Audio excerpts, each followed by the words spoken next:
Merhaba ve iyi akşamlar. Benim adım Erkan Ali. Bu akşamın programımız Start Your Next Adventure. Bizim iyi arkadaşlarımız bu akşam burada. Herkes bir merhaba deyiniz.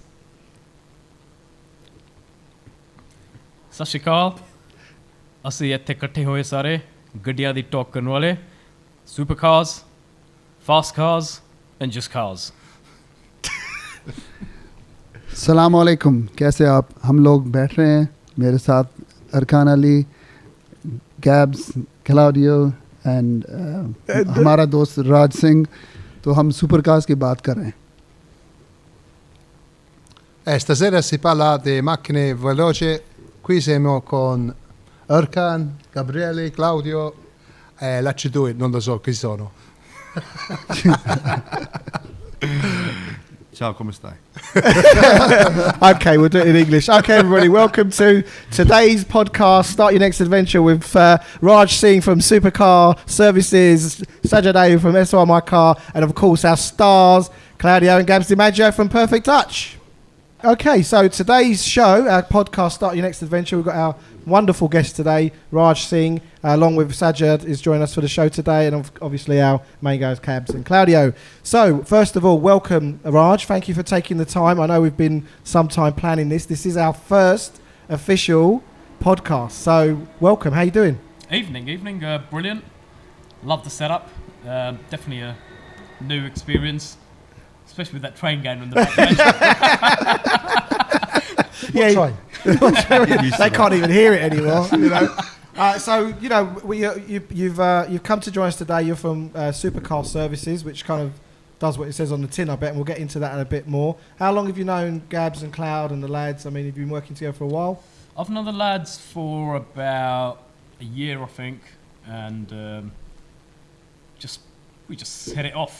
Yeah. You know, as engineers and techie guys and stressed out guys and hate this stuff every day guys. You know, we just hit it off and here we are. Yeah. But yeah, you know, we've come a long way. Done quite a few tuning work with them as well. Yeah. Using the dyno tips, tricks, and so on. So yeah, you know, it's a great bunch of guys. Especially Gabs, he makes brilliant tea. It's all right, don't worry. We'll edit that bit out. We'll edit that bit out later. He does great stuff. Only if I like you. Okay, that makes sense then. So the format for today's show is really supercars. We're going to talk supercars, and more supercars. But before we get to that, you know, Raj, how did where did we did our whole story and how we got started last podcast, and how was your journey into cars? I mean, was it always cars? And Claudio and Gabs started off, you know, it was in the family. Dad was fixing motorbikes in the house and in the garden and in the shed and in the driveway, and they obviously they got the bug, and here we are. How did it start for you? Well, funny enough, it started off in the family as well.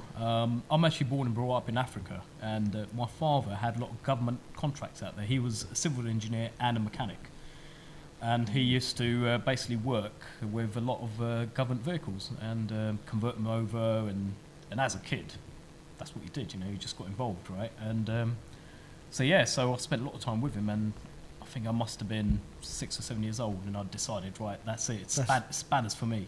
Really? And that was it. You know, I just pushed, and then we moved here into the UK, and then I did my apprenticeship with Mercedes-Benz factory, Stuttgart. I worked for AMG for a while. Just kept pushing the boundaries, really, and that seems to be a thing, because Claudio and Gabs seem to be talking about, like, you know, as they got better at it and as they understood more, they just kept wanting to dig in deeper, learn more, work on different vehicles, and it's still going. Still going to stop, does it? Well, yeah, it was still for pushing. me. It was the challenge, and I mean, first is the passion. Yeah, I love exhaust noise and you know sucking noises from the engine. I've got a question. I've got a question. Guilty pleasure, right? Have you ever just gone on YouTube and checked out different exhaust noises? Yes. That is the ultimate of sound, isn't it? You know, has your wife ever caught you doing that? She goes, "Can't you just watch your porn like every other one?" No. Yeah, you know, that's passing, but that comes with the territory we're in. Yeah. You know, if we didn't do that, there's something wrong. Yeah. You shouldn't be involved in cars because it's just not petroled enough. No. So you know, that's where it went, and after working on fairly top end stuff, you know, it was just like keep pushing. How high can we go? How far can we go? And getting involved with supercars ended up being an international thing.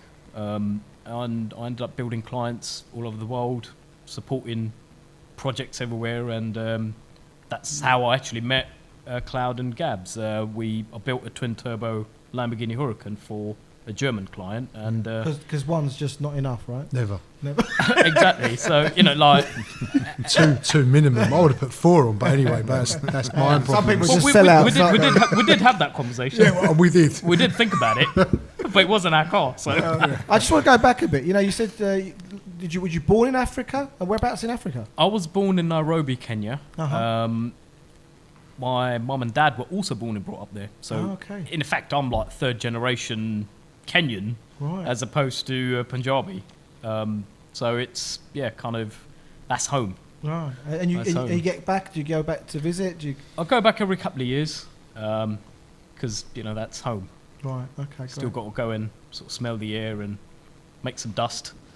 And not only that, the whole thing with the cars came in with the African Safari Rally, which isn't as popular now, but it used to be back then. Right. It was the rally to go to. In fact, you can find loads of YouTube videos. I think that's what I'll be going. Note of that. Definitely. Well, it was at that time it was the testing ground for all the manufacturers. European manufacturers use the African rally routes to prove their cars. Yeah. Porsche being one of the biggest ones. Wow. Porsche, Audi, and that's where they won because it's the terrain. You had tarmac, jungle, you name it. You had all sorts of really, really testing terrain, and that's where it kicked off from. Okay. And that was a yearly thing that we did. So we'd go out, camp, all of us, and barbecue on the side of the road, go from stage to stage and follow the rally. But my dad was also part of one of the rally teams. They used to build all the exhaust systems for him, so he was also kind of support team. So that's rally side of it, and the car thing was there like from the day he was born, really. No, that's incredible. I'm gonna introduce Sajjad. Sajjad's joined us today. Sajjad Ayub is working with us. Welcome, Sajjad. How are you? I'm very well, thank you, and thank you for inviting me here today. Yeah, no, great. It's great to have you. So you got a passion for cars, and what do you remember? How did it start off for you?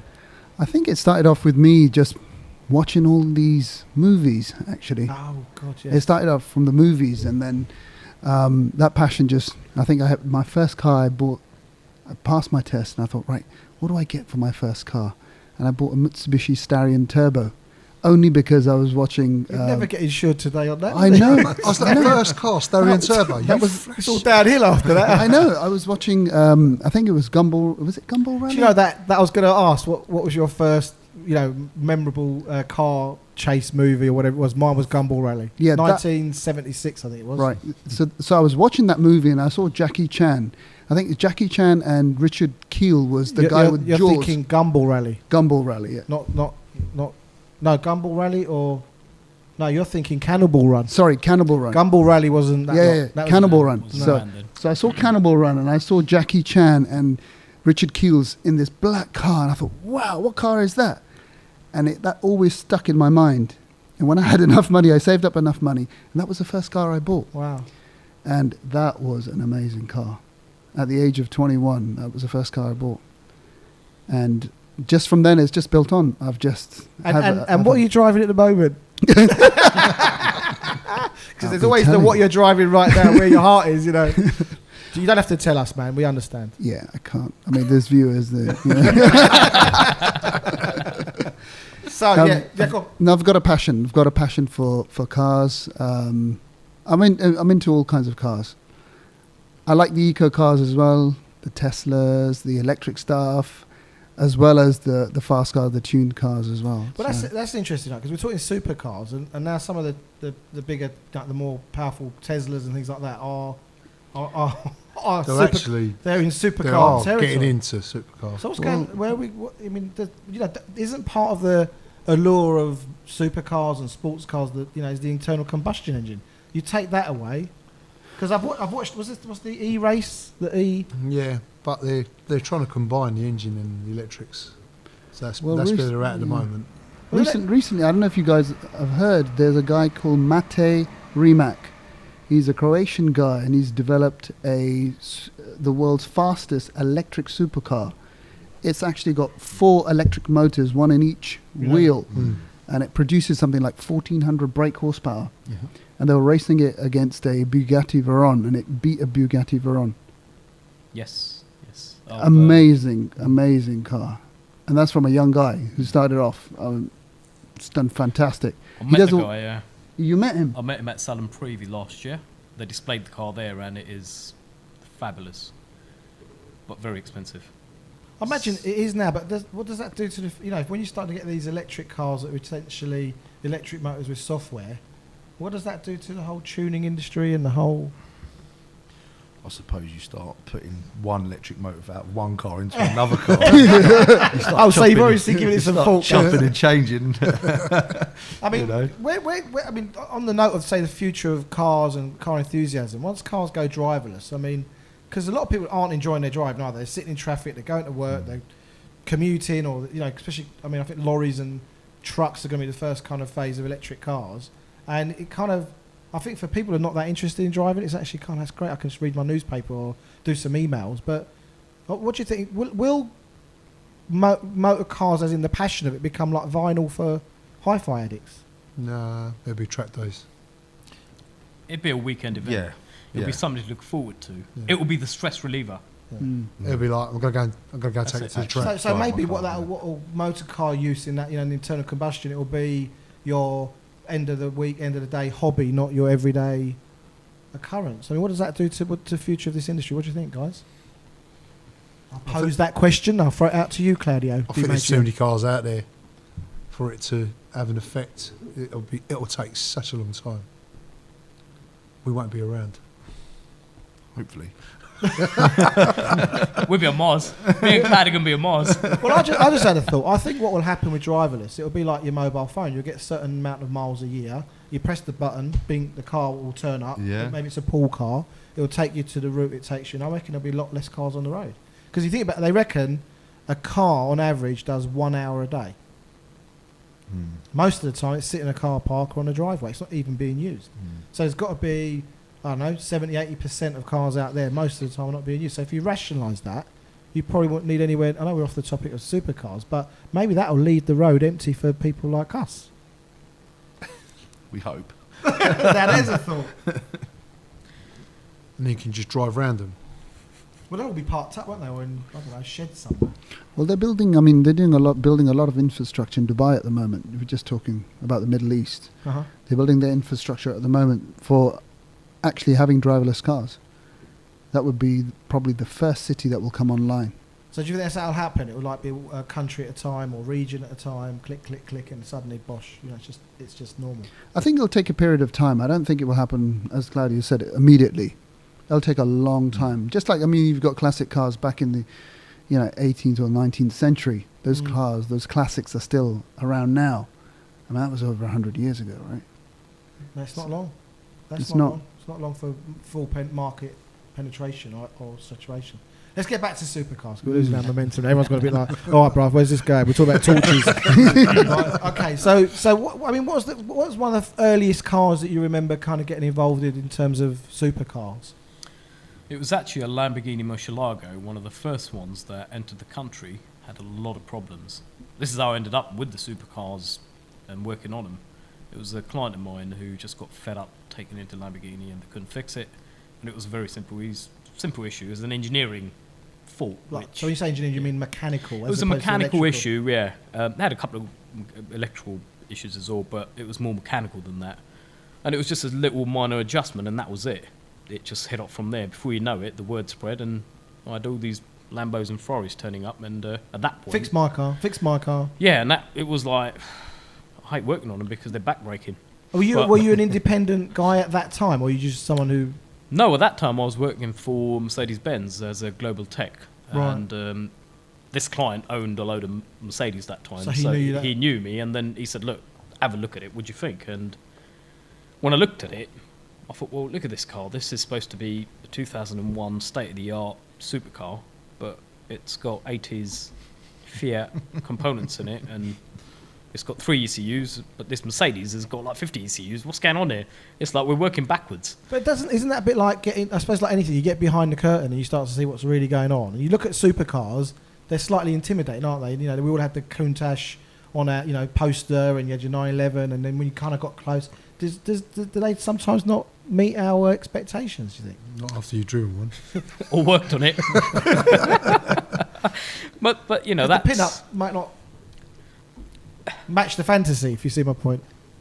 that's exactly true when it comes to our side of it, where we're fixing them. Yeah. Because that's when you're really looking and think, what? That's 100 grand. Mm. It's got like 2p's worth of nuts and bolts in it. Everything's rusted.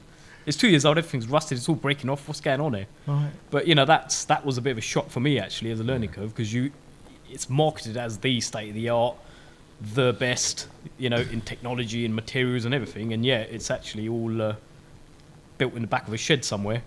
Yeah, and do you think supercars hit a point where, like everything in life, there's a sort of diminished return? Like you get yourself a really nice state of the art, you get yourself a good amplifier, and then you get. I mean, I've got a hi-fi and audio background, and then you get obsessed with the next thing and the next thing. But that actually next thing isn't giving you the pleasure that you want. It's actually it becomes about the upgrade and finding the thing that you want to then take to the next stage. Is that what we're going with supercars sometimes? Is that you just end up with something that may or may not work very well? The thing is, all these manufacturers are doing that. They're building cars very well, and they're building technologies very well. Unfortunately, we go back to the exhaust sound. You can't get that from an electric car. The exhaust notes that an Aventador makes, you will never get that from an electric car. The thrill that it gives you, the vibrations that come through the body from that exhaust note, you never get that. And that's where the tipping point's going to be. They are going to be cars that are going to be collectors. For example, the 918 Spider.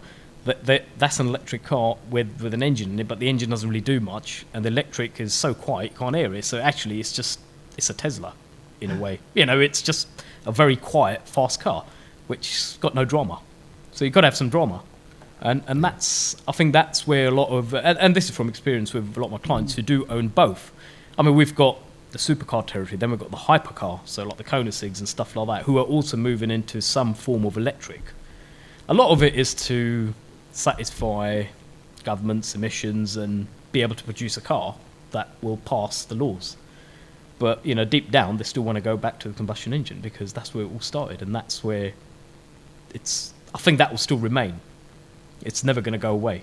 Well, this is a question for everyone. I mean, like when people are bringing their cars, whether everyone's own car is their own supercar to an extent, but obviously there's a distinction. Supercar.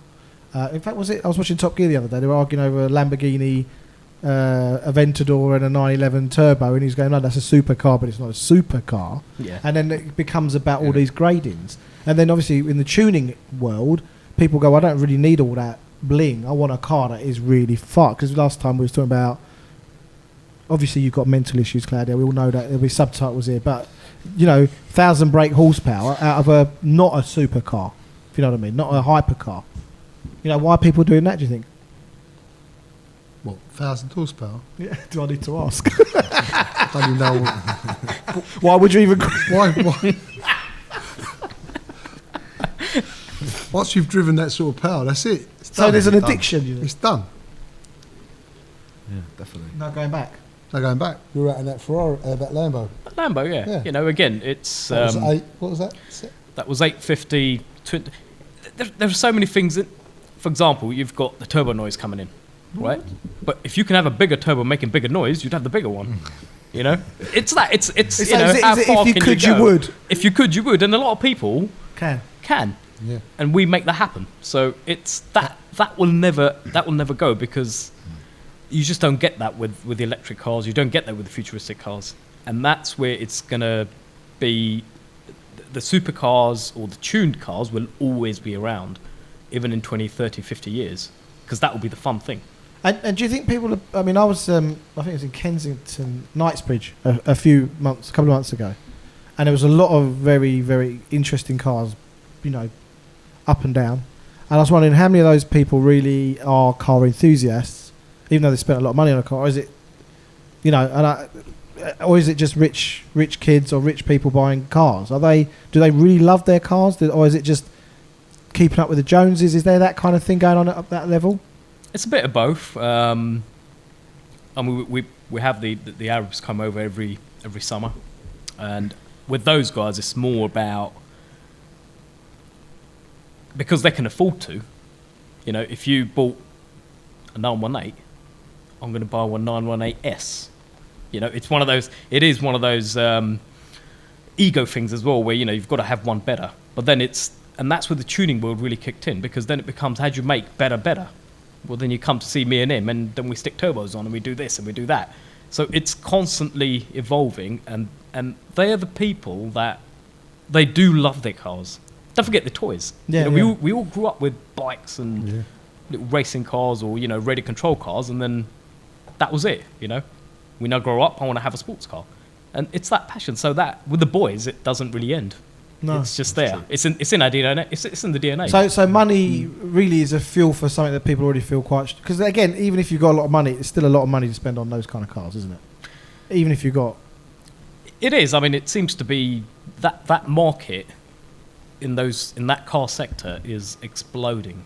I mean, you've got all the major manufacturers, manufacturing new models every 2-3 years now, where it used to be 5-7 years before they built a new model. You know, McLaren has just released the 720S. I was at Longcross the other day, and they were testing them over there, and you know, they've got the next model to replace that already on the test track. So it's going where money seems to be no object now. That you know, £500,000 is quite common now for a supercar. That's the norm. You know, £300,000-400,000. That's the norm. People, that's it. That's the benchmark now. That's where you start to spec a car up.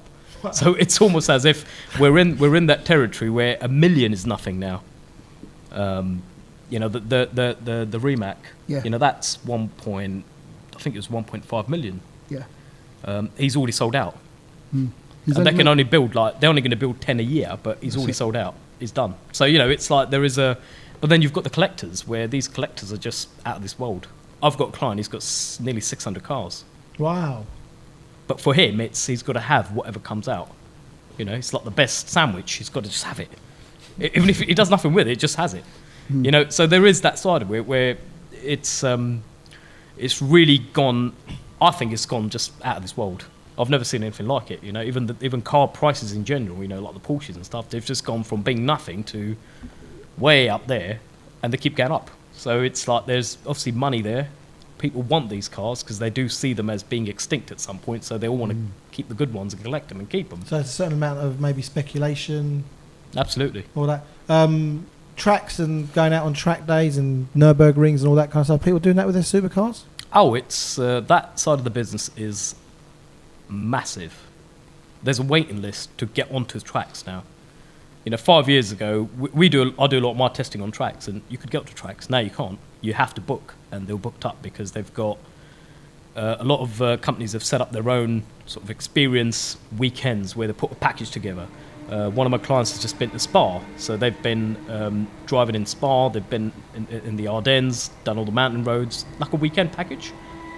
So that's actually where people are driving their cars, because they've realised that, you know, you're going to get done for speeding, you're going to get caught, you're going to get your cars confiscated, so let's do it on tracks. So tracks are very popular now. And also, I mean, even with a relatively fast road car, you can't really do much on the road anymore. So if you're going to really get the most out of it, Claudio, so if you're going to get the most out of it, you best get on the track. I've got to ask a question. Let's move it on so we get everyone. So what was the last project you three were involved in? Tricky project? Tune project? What have you been doing lately? No, we used the dyno to do the last two. We did a Liberty Walk Aventador. Oh, I think I saw pictures of that. Yeah, it's a wide body. Was it on fire? Because I remember fire coming out of the exhaust. Was Gabs standing there with the marshmallow? Yeah. Yeah, I mean that's just on the overrun. They tend to do that, but yeah, that was the last one we did, and I'm now just lining up the next one, which is going to be a supercharged Aventador, which I'm building the engine from right now. So once that's sort of back together, then we're back in the dyno. You're actually pulling engines out of cars, rebuilding them as well, putting them back in. You're doing that. I didn't think you did that much. No, I do the whole lot. So when a car comes into me, we will strip, rebuild. From piston to a complete engine, gearboxes, we do all of it. We do the whole lot from start to finish. Is not something that we sub out, and that's where we're quite unique with the service that we provide. We're a one-stop shop for the whole lot. Everything's done in house. So you know when you kind of aligning yourself with other, because one of my things is about collaborating. We've all got resources and talents and a view on something. And actually, if we can bring those views and once you've got your core values aligned, you value similar things, then do you find it's a lot easier to work with different organisations and businesses than maybe other ones? I mean, where absolutely knowledge is, for me, knowledge is to be shared and to be gained, and together, we can build bigger and better. Because not everyone knows everything. But when you think of, say, the car business, you think used car dealers, you think main manufacturers, you think, the average type mechanics that are kind of just, my experience isn't one of great customer service. I mean, maybe the main agents more because they've had to really clean their act up and they measure customer satisfaction, don't they, highly? They do. But, do you think it's one of the things we find at Perfect Touch? People travel a long way. They hear about Perfect Touch. They turn up and they go, oh, "You're the garage for me. You guys are decent guys. You've got the kit. You know what you're doing, and I like you, and you seem to like me, and my car's going to be okay." Absolutely, and that's where we've really thrived with our businesses and such, and it's providing that care. It's unfortunately with the experiences a lot of people are having with main dealerships are quite shocking. Yeah. They're not really getting the service. They're not getting the job done either. So what it's gone in for doesn't actually get done, and that's the biggest problem. And that half of that is to do with the experience that's on that workshop floor. And being independent businesses, we obviously do take extra care. When we get things wrong, we have to pay for it out of our pocket. When a dealership gets it wrong, there's a big pot of money there to do it from. So there's a bit of that personal perfect touch. We call it the perfect touch. It is that perfection, and that is there's a big gap in the industry for that because a lot of people are not geared up for it. And the other thing is a lot of people are also geared up with the gear in the workshops. Well, that's as independents, we have made massive investments to buy the correct software, hardware, diagnostics tools, mechanical tools, and whatever to do the job right. Because the interest of the manufacturer is to kind of cut you guys out or make it harder for the independents to stay up with that, and that's only going to get, I imagine. It just carries on. Yeah. But that's how it evolves. It's always a way. It's been like that. Day one. There's always been, tools available afterwards. I mean, nowadays you can buy everything from the manufacturer direct. They've had to do it because there are so many cars out there on the road. They themselves can't fix all those cars. They need to come somewhere. So I've got another question. So going back to the thing you said about opening up this, I think it was a Ferrari you said, and it had all these Fiat parts in it. How many of the big supercars will take? There wasn't there Aston Martin are quite famous for having a Ford key. And and you think like you just spent, I don't know, whatever it is on the Aston, and it's got a Ford Focus key. I mean, I imagine obviously if they didn't do that, these cars would get dearer and dearer and dearer. But well, the thing is, it's more from what I've learned, it's more to do with sharing technologies. There's no point in you making a wheel and I make a wheel. They're both going to be round. They're both going to go in whatever direction they're going to go. But the basic shape's going to be round. And for example, now a lot of the parts in Fiats are actually fitted to Ferraris. So electronics, some of the fuse boxes and so on, they're actually just out of another program differently. They do slightly different things, but the generic structure is the same. Today you've got Renault and Mercedes sharing smart car technology, built on the same chassis, same engines, different badging, and so on. So, it's one of those things. It's become one of those things where if something works well, there's no point to redesign it just for the competition. Well, let's collaborate and we'll just share the technologies. But then do you think, like, whether it's supercars or ordinary cars, do you think then because one of the things that I've said recently is that you get into an Audi diesel auto, or you get into a Mercedes diesel auto, or you get into a Volvo diesel auto, and you close... You get into Lambo, and it's the same thing. It's the same thing. But it's like, really, where the old days, if you had an Alfa, you knew it'd be breaking down, but you'd love driving it from breakdown to breakdown, or a BMW, you'd have a very kind of specific feel to it. And I think those things have got a lot more blurred. If from main new cars being built, they don't seem to be... It's almost like it's become a pinnacle. Everything's come to the same level almost. I'm not talking about they don't look a little bit different, but once they've gone through a wind tunnel, sharing components, I mean, how much different can a McPherson strut be, or a set of brake pads and calipers? It's not a lot. And I think tuning probably gives people that opportunity to just make their car a bit different. Yeah, but no, but. Did you see the look on Raj's face? He's thinking, well, okay, but you know, what would you say about that, Gabs? Just to get you in the conversation. I do agree. Yeah, you know, thanks very much. Personalising it. That's what it's all about, making it different and making it unique in your own. But do enough people care, do you think? To kind of get their car to be just that little bit different? Petrol Yeah, heads. they do. Petrol heads. Yeah, definitely. Absolutely. Doesn't matter what level of car. People like us. If they're petrol heads, whatever they can afford on their level will then be made better. So yeah, we see if it you every can day, afford a don't Lambo, then he wants. Yeah. If it's a Mini Cooper S, he wants. Yeah. It's if you're a petrol head, you're a petrol head. So okay, let's talk driving. All right. What I'm going to ask everyone. Sajjad, I'm going to ask Raj, Gabs. What are one of your most memorable drives? You know, what have you personally? And obviously you can change the name of the innocent to protect them. Maybe change your name and protect you. I don't know. But what are kind of, you know, real seminal drive? I don't mean like just went to the shops and come out. I mean like maybe a weekend drive, or you went off. You know, any long journeys that you've done that really were great drives? No, I'm boring. Same thing. Well, you just come from Stevenage to Hoddesdon every day. That's you, isn't it? Yeah, but it depends on power. Up to 1,000 the Nova, and that's the drive. It's like, how much of a blur is it from Hoddesdon to Stevenage? Anyway, I'll pass on now because I'll get in trouble. For me, I think I was probably about 19 and I drove, we tuned a 993 turbo. It must have been about 600 brake-ish, but I was 19 and it was only... There should be like a little equation. 19, 600 brake horsepower ends up with sort of like... Yeah, it was... Peril factor. It was mental, absolutely mental. And I got out the car and I was shaking. Really? Yeah. Because I had to see what it... You know. You had to do the test on it. Yeah. But you remember that, and I bet when you recall that, I was 19. 19 years old, the 600 brake horsepower. Yeah, I made it alive. It was, that was a really, you know, really thrilling experience for me. Loved it. But I've had many more, but I just I can't seem to remember. I drive so many cars every day, and do you think sometimes it's just about getting back to that thrill, that excitement, that you're kind of pining to get back to that? Do you remember that 964? Four-wheel drived it. Turbo, 3.6. Oh, yeah. And a 6-speed in it. Put the 993 gear all in it. Put 6-speed in it. Great big turbo on it.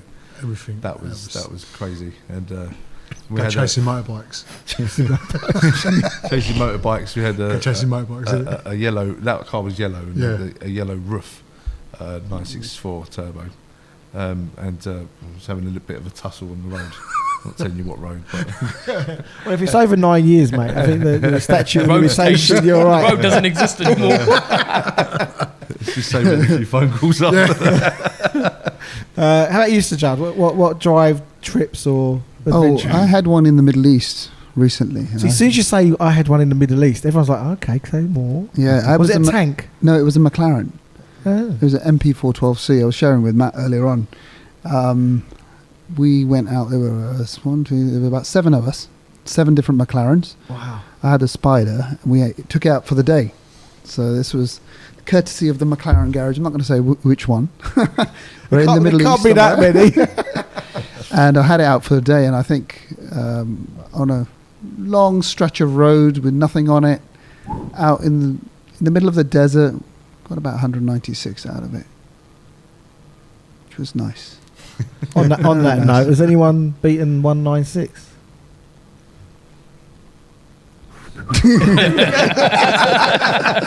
All you have to say is yes. This is going live, yeah? This is going public. That's why I said Middle East. Yeah, it must have been a dream I was doing that. Wow, 196. Raj, 196? Do I have 196? Do I have 196? 197? Do I have 197? We have three digits, yes. I dreamt mine. One of 104? I actually done it in my own car, and I got in a lot of trouble for it, but yeah. We'll leave that one there. We'll leave that one there. But no, it was one of my best experiences was actually picking up the wife's new SLK AMG from Bremen. And Bremen. Germany, and then we were supposed to do 2 days of just driving around Germany and going back home, and we ended up doing most of Europe 10 days later on the delivery plates, and yeah, by the time I got the car back, we'd blown the engine on it. Wow. Because of poor fuel in the UK. No. Yeah. Serious. Yeah, the factory took the car back, and they sent us a new car a few months later because they couldn't suss out what was wrong in the first place, and once they stripped it down, they replaced the car. But it was the best drives I've ever had because of the roads and what you can do in a car on those roads. Where was you driving? I went to Germany. Yeah. Went to the Black Forest. So we started off at Bremen, the factory, Right. and then we went through the Black Forest down into ended up in Italy, Lovely. and then back round again. Surprising you got out. that gives me the scares. That does Italy, but it's that was one of the best drives, and a very fast drive as well. And does speed need to go with this stupid question? What am I even asking? But you can enjoy a car. You can enjoy a drive without having to go fast as well, right? Really? The thing is, on the German autobahn, you don't have a choice because, and this was my first experience. You think you're in a fast car, and then all of a sudden a Sprinter van comes behind you, and he's pushing you, and you're now doing 100, 120, 130, and he's still pushing you. You think, what? And everyone's doing it. So it's like you don't have a choice; you have to go fast. So it's like, I like that. That's an experience. I You got to do it. I've not been there. You got to do They it. do that in You Italy got to all the time. drive. You got to drive on the autobahn, and you will find the most simplest of cars, like a Passat, going at like 180 mile an hour, No way. pushing you out the way. Yeah. Really? Oh yeah. Yeah. And the trouble was, I couldn't go any faster than 155 because it's restricted from factory. And all their cars, a lot of them are tuned and unrestricted, right? So we're like, can't go any faster. So you have to pull over, but the slow lane is at 160, 170 mile an hour, so you're still screwed. It's like, what'd you do? You got to come off. Silly English fool. Get out of the way. Oh, it's crazy. That was thrilling. That was crazy. Because they don't have street lights either. A lot of the motorways don't have street lights. And they don't have cat eyes either. So you're relying on your eyes and what you can see in front of you. They don't have cats. Yeah, a lot of the roads don't have them. In Europe, a lot of roads don't have cat eyes, and they don't have street lights. Once you're out of a built-up area, it becomes just free for all. Yeah, so it's one of my best drives, and ever since then, every year, twice or even 3 times, we end up doing some sort of road trip, even with the Lamborghini Club, or I was going to say, just what a about bunch of us. like organised drives? Because about all these rallies, you can take everything from like the old gumball now. It's quite a lot of money to do a gumball rally, but people going on it's got very expensive. But they're the kind of things we want to start organising with Start Your Next Adventure. Is like for example, Gabs and I are brands on the 13th of November, and already I'm telling people I'm going to put it out there and say, look, come meet us there for the day. Get a chance to get on track. People say, I've never been on track. Well, come. Why haven't you been on track? Why haven't you love driving? You've got a nice car. Get it out on the track. Go and enjoy it, and it does change your driving. It gets you, understanding the lines, the braking points, changes everything. A lot of people think they're going to trash their car on a track day. But they think, no, I'm not going to hardly ever happens. Only happened once for me. But no, it's not like that. It's not like that at all, is it? You've got the marshals. They do keep a good eye on you. You've got some really expensive cars there, so you can't mess about too much, but you can enjoy your car. You can definitely enjoy your limits. Yeah. That's the thing, isn't it? Definitely, yeah. So I remember when I was 21, I was a car dealer many years ago, 21, and one of the cars I bought was a Corvette Stingray. It was a roadster, manual box with a 5.7 litre engine and 4-speed. I think it was a 4-speed, and they had those leaf spring. It was One leaf spring at the back. Seesaw suspension. 21-year-old driving around in the kind of 5.7. Anyway, so I remember we had the engine rebuilt, and it was all high compression piston and steel crank, and we cleaned all the double pump Holly up and everything.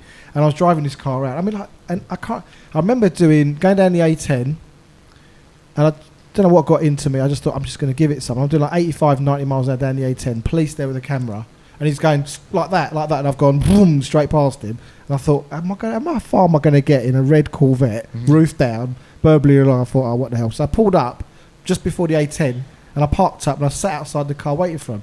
So they come along with their blues and twos, and they pulled up and goes, you tried to outrun us. You know, they start really kind of, you know, even back then, I said, yeah, that's why I'm sitting here waiting for you. And I remember I had these glasses on, I had all this long hair, I had this Hawaiian type of shirt on, and I thought they probably thought they were going to jump over the bonnet and get me, cuff me up. And I got done for, I think I lost my license for a month. What was that? Because of the shirt? You know, the fine was for the shirt. Nothing to do with the drive. But that was over twice the speed limit. I wasn't going that quick. I mean, 85 miles an hour ain't that quick. But the thing was, I lost my license for a month. You do that today, you'd be like, what? We'd probably, I imagine it'd be a year, wouldn't it? Banged up. You could get banged up for double the speed limit, or over double. Yeah, they're tough, and this is where, you know, going back to racetracks and tracks, and you know, the drives on tracks, that's more popular now because it's becoming so strict with cameras and everything. Yeah. People just ain't driving their cars. So, I mean, I've been setting up a lot of the Lambos for track use now, with changing tyres and brakes and so on, because it just seems to be better. And they all seem to be going to Europe as well for it. Where are they going to Europe? Nürburgring? They're going to Nürburgring. They're going to Spa. Spa's very, very popular. I've driven Spa. Yeah, it's fantastic. there's a couple in France as well. So yeah, it's sort of that side of it's changing. It's becoming more popular now. It doesn't seem such an unusual thing to do than maybe it was years ago. You've got people that live in London. They can't. I think London's one thing, and also fast. time. You know, a lot of these guys are, you know, they're working in you know, high-profile jobs and whatever. They don't really drive their cars. They only get the weekends to do it. So hence the trips are like a breakaway, a stress reliever, and just chill out. And also a lot of these guys are safety conscious. You know, with stuff that's going on the roads, you know, they're just not. They don't even want to risk driving their cars on the normal roads. Well, it's not just getting nicked, is it? It's the other side of it. Yeah, it's the accidents and the crashes and so on. So, you know, people are just a bit more careful. Yeah. Have you driven many tracks? I've done a few. I've done a few. I've done Monza. I've done Spa. I've done Nürburgring. I've done Paul Ricard. I've done. There's a couple in France. I can't remember now. And these are usually part of our drive outs. So when we have like the weekends away, there's always something in between. And yeah, that's fun. That's more fun being in that group. So one of our plans is to arrange, you know, to kind of just plan more track days and things like that, or little rallies out, or go off to Wales and come back as a bunch of guys. I think when we've been away, you know, we've gone on track days, you come back, when you're on track all day, when you're going around a bend at your full Monty, you're not really thinking about, oh, did I send that email to John? You're not thinking about anything else. You're there, and it's a chance to really indulge in something that you really enjoy. So we're going to do more of that. Is that something we could do? Absolutely, maybe arrange some? Absolutely. But Cloud's not allowed. We're banning him. Don't tell him that. Matt, turn his headphones off. So he doesn't hear. I'll just come to work as normal. Because we want be fixing cars and everything. Going, where is everybody? No, absolutely. It's something that, I mean, I'm technical for Lamborghini Club UK, and there's always some kind of drive out event going on. In fact, in May next year, we're going to the Valentino Balboni anniversary. Valentino Balboni is ex Lamborghini test driver from day one when they started Lamborghini. Wow. Still exists, and I've got a Gallardo that's built with his specification. There's a few of those, and they're celebrating his 50th, so he wants a few cars there.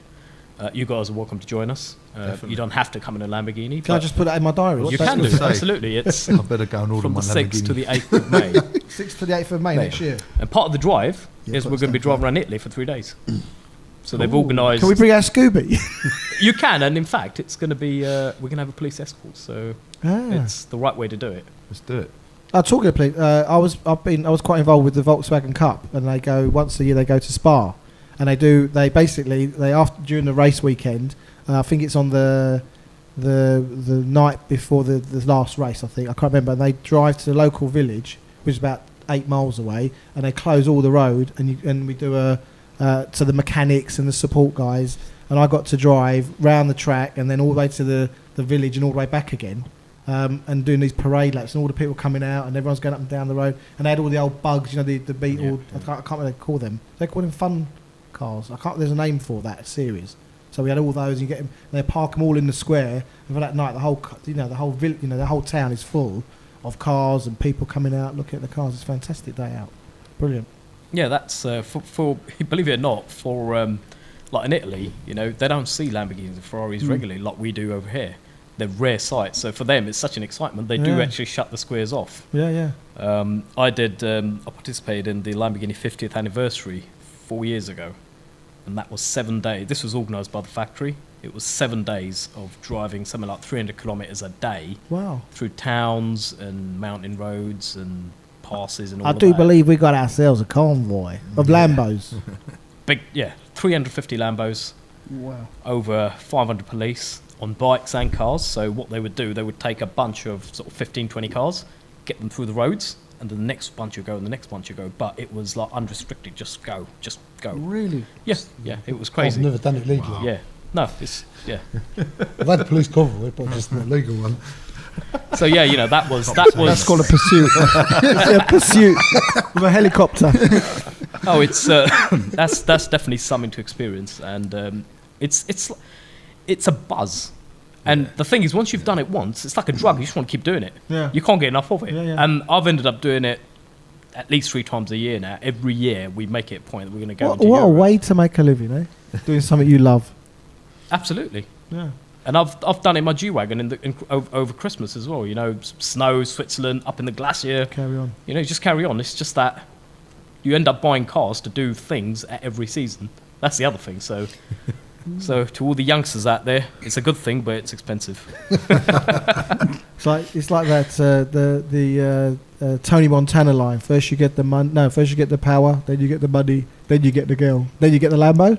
No, get the Lambo. Then you come to us and we tune it. And then you go Raj, and then he tunes it up. That's it. Then you give us your money. Your girl leaves you. She's given us all your money, right? We've got your coal in bits, and now you're going to leave us. But on that note, did the girls love the cars as much as the men? I know because we go to a lot of events, and there's always women about, but it always seems to be very, very much male-driven area. Do you find that women are interested in supercars? Well, my wife is. I mean, as in driving them, and you know, I don't mean just my husband's into them, so I go with him. But I mean, literally, do women take the lead in super? I couldn't comment, but I mean, what do you reckon? Do you have many? I think they like the cars. Yeah, You do get women petrol heads. for sure. Take the lead though. But they're not the ones buying it. They're not the ones out. Because I'll tell you something. We just put our new video up, our SORmyCAR video, and it's been getting some really great hits. We've been quite pleased, haven't we, Matt? We have. Yep, definitely. And it was more women watching the video than men. Now, obviously, that's a service for selling your car, which maybe guys just think, well, I can sell my own car. I don't need any help with that. But it was. What were the percentages, Matt? Of men to women. It was actually more women, wasn't it, on Facebook? Yeah. Wow. Yeah. Well, definitely in the Middle East, because women over there drive all the nice Lambos, G-Wagons. They're real petrol heads over there. Is that because the partner's got the car, or No, a lot of them. If you go into YouTube and just look at Middle Eastern cars and just look at how many women are driving Ferraris, Lamborghinis, there's so many. So we need. I'd like to. Have you got any clients that would come? Female clients who would like to come and sit on the show with us, talk cars? You got a few. I've seen a few over the years. A few women. a blue Skyline GT? Yeah, she would. Yeah, Susie. There's I don't see Lisa. Lisa's got a Skyline. She's a drifter, isn't she? She's a drifter. She's got a few, but not many. It's mainly. So if you're a female car piston head type person, female, I don't know what to say. I don't want to be sexist in any way. I really don't want to be sexist. But if you're more, if you want to know more about car tuning, supercars, track days, and it's not something you've had the chance to, just get in touch with us and we'd, come along with us on a track day or something. Get involved. Get involved. Yeah, absolutely. Anything else we want to add? Anything we've missed, supercars wise? Not sure. We covered. Next time, bring some down with you. What did you drive in today with? I actually borrowed my wife's 55 AMG today because my G-Wagon's in the workshop. So you drive a G-Wagon day to day? No, I tend to drive all sorts of cars because we're fixing them half the you time. guys So what? mainly, my daily used to be my Vito van, and that's now parked up to one side because can't be bothered to drive it around. But Vito van going for sale soon. We'll sell it for you. What, 200,000 miles? We'll sell it for you, all right? Done. Not with an RAC warranty, though. Might be an eBay job. But no, we should definitely we should definitely organise. I could always get some cars together. I can get some petrolheads together, and we can do like a mini Track days. Track days. Track days. I think Track track days. days. interviews. Great. We've got Interviews. more of those coming up. Yeah. Also, we're not sure yet, but we may be at the London Classic Car Show. We're just negotiating with the organisers, and that's the 23rd to the 26th of February. Is that right, Matt? At Excel. It's definitely February. Yeah, 23rd to 26th of Feb. Excel, we probably, maybe will be there. We don't know yet. We just haven't signed the contract. We're still arguing over the costs. But, we'd like to be there. So that'll be something what other exhibitions or shows do you recommend for supercar kind of stuff? Well, we've got NEC Classics coming up in November, 10th of November. 10th of November, NEC Yeah. Classics. NEC Classics, that's going to be at Birmingham NEC. Right. There's going to be a mixture of everything there. There's going to be classic cars, supercars. We've got a Lamborghini stand there with the club trailer. We've got an F1 trailer that's been converted over with a sort of good. club shop and so on. Because you're involved with the Lamborghini Club as well. Yeah, aren't I'll do all the technical bits for them, and so we've got a nice community going with a load of enthusiasts and owners. So enthusiasts can join the club. You get access to all of it, and from that we do end up doing loads and loads of different events. I mean, this year's been really, really busy. We've had events sort of nearly every other weekend. So again, we'll love to get SOR and everyone else involved. It's a car thing. Well, one of the things we were keen on doing, I mean, these are the podcasts. The format here is about an hour and a bit, talking like this. But what me and Matt are going to be working on is interviews, one-on-one, shorter interviews, giving people more exposure, getting them to share, and let people know what they're doing, what they're up to. But going back to what you say, sharing their experience, learning from each other, and forwarding the passion of cars and the adventures. So it's all about that, that next adventure. So it's just all about dip the clutch, put your foot down, make use of that 1,000+ horsepower. 1,000+ horsepower. Okay. So thank you for listening, guys. Any last words? Anything else you want? The last word, Sajjad, for you before we sign off. Well, thank you for coming and joining us, Raj. I mean, I've learned quite a lot. Thank you. Thank you. It's been And same with you guys. Just what you do. No problem. Great. Lovely. an experience. Flat out. Man of many words. Flat out. That could be the war cry. Flat out, yeah. Pedal to the metal. Gabs, Yes. it's our second one. Well done. You didn't say much this time, did you? Didn't, Yeah, quite easy. didn't need to.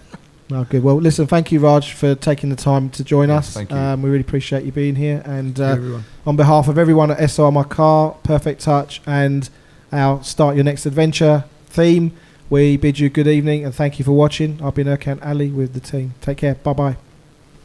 And cut.